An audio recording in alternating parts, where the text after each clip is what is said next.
കേരളത്തിലെ ഏറ്റവും തൂക്കമുള്ള ആനയാണ് ഗുരുവായൂർ നന്ദൻ. 7000-ലധികം കിലോഗ്രാമാണ് നന്ദൻ്റെ ഭാരമെന്ന് പറയുന്നത്. കഴിഞ്ഞ ദിവസമാണ് ആനക്കോട്ടയിലെ എല്ലാ ആനകളുടെയും ഭാരം കണക്കാക്കിയത്. ഇത്തവണയും മുൻപൻ നന്ദൻ തന്നെ. ഭക്ഷണം, ഉറക്കം, അതാണ് നന്ദന് മെയിൻ. എപ്പോഴും തിന്നുകൊണ്ടിരിക്കണം. എവിടെ ചെന്നാലും ഉറക്കം മസ്റ്റാണ്. അതുകൊണ്ട് തന്നെ മതപ്പാട് കാലത്തും ഒരു ചടവുമില്ലാത്ത പ്രകൃതം. കേരളത്തിലെ ഏറ്റവും തൂക്കം കൂടിയ ആന ഗുരുവായൂർ നന്ദൻ. ഭക്ഷണം, ഉറക്കം രണ്ടും ക്ലിയർ ആവണം. മനുഷ്യൻ്റെ മാതിരി തന്നെ കിടന്നുറങ്ങും. രണ്ട് സൈഡും കിടന്നുറങ്ങും. ഒരു ഭാഗം കിടന്നുറങ്ങിയിട്ട് പിന്നെ നീച്ചിട്ട് പിന്നെ കുറച്ച് നേരം കഴിഞ്ഞാൽ പിന്നെ ആ സൈഡും കിടക്കും. രണ്ട് സൈഡും കിടക്കും. ചില ആനകൾ പറഞ്ഞാൽ പുറത്തെ സ്ഥലത്തേക്ക് പോയാൽ ചില ദിവസം കിടക്കില്ല. ഇയാൾക്ക് അങ്ങനെയില്ല. മൂപ്പര് എവിടെയെങ്കിലും കിടക്കും. അപ്പം അയാൾ ഈ ഊത്രാളിക്കാല പഠിക്കേണ്ട ഇടയൊക്കെ മൂപ്പര് സുഖമായിട്ട് അവിടെ കിടക്കും. എന്നാലും മൂപ്പർക്ക് അതിനും പേടിയില്ല. 7260 കിലോയാണ് നന്ദൻ്റെ ഭാരം.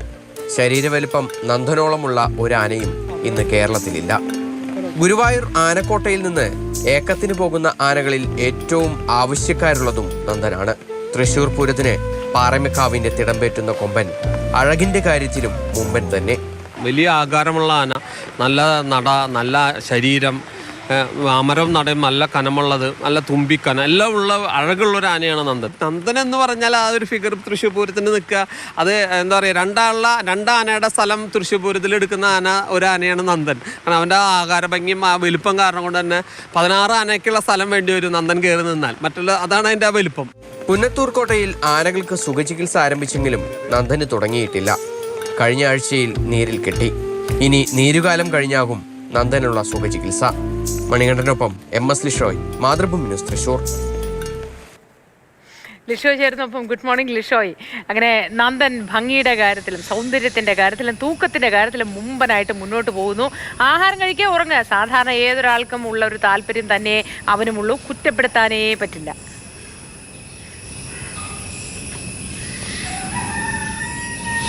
തീർച്ചയായും. അതായത് നമ്മളൊക്കെ ഒരുപാട് കാര്യങ്ങൾ ചെയ്യുമ്പോൾ നന്ദനെ സംബന്ധിച്ചിടത്തോളം അവൻ 2 കാര്യങ്ങളേ ഉള്ളൂ. ഈ പറഞ്ഞ പോലെ തന്നെ ഭക്ഷണം കഴിക്കുക, അതുപോലെ തന്നെ ഉറങ്ങുക. അത് രണ്ടുമാണ് ഏറ്റവും പ്രിയപ്പെട്ടത്.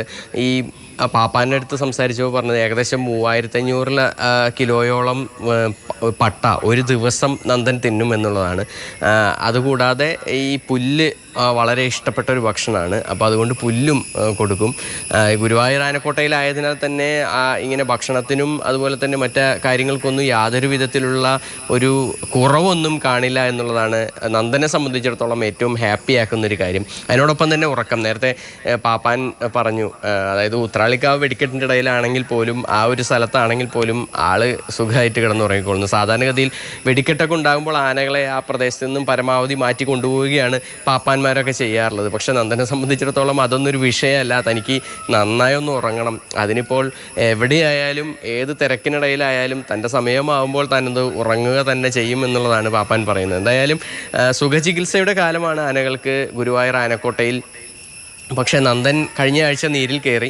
അപ്പോൾ ഇനിയിപ്പോൾ നീരുകാലമൊക്കെ കഴിഞ്ഞ് വേണം ഈ സുഖചികിത്സയ്ക്കായി നന്ദന് തയ്യാറെടുക്കാനായി. അതിനു മുമ്പായി നീരുകാലമെല്ലാം കഴിയും. നീരുകാലത്തിലാണെങ്കിൽ പോലും നല്ല രീതിക്ക് ഭക്ഷണം കഴിക്കുമെന്നുള്ളതാണ് പറയുന്നത്. സാധാരണഗതിയിൽ ആനകൾ നീരിൽ കയറി കഴിഞ്ഞാൽ കൃത്യമായി ഭക്ഷണമൊന്നും കഴിക്കില്ല. നീര് കഴിഞ്ഞ് ആനയെ അഴിക്കുന്ന സമയത്ത് ആന നല്ല ചടവിലായിരിക്കും. പക്ഷേ നന്ദനെ സംബന്ധിച്ചിടത്തോളം അത്രയ്ക്ക് ചടവൊന്നും ഉണ്ടാകില്ല എന്നുള്ളതാണ്. കേരളത്തിൽ ഏറ്റവും തൂക്കമേറിയ ആന, ഈ സൗത്ത് ഇന്ത്യയിൽ തന്നെ അത്രയും തൂക്കമുള്ള ഒരു ആന ഉണ്ടോ എന്നുള്ളത് സംശയമാണ് കേരളത്തിലെ ആനപ്രേമികൾക്ക്. കൂടാതെ ഈ 7200-ലധികം കിലോ എന്ന് പറയുമ്പോൾ അതിൽ ആനക്കോട്ടയിൽ തന്നെ ഈ നന്ദന് പുറകിലുള്ള ആന എന്ന് പറയുന്നത് 6900-ഓളം കിലോയുള്ള, ഏകദേശം 300 കിലോയിലധികം തൂക്കം നന്ദന് കൂടുതലാണ് അവിടെയും.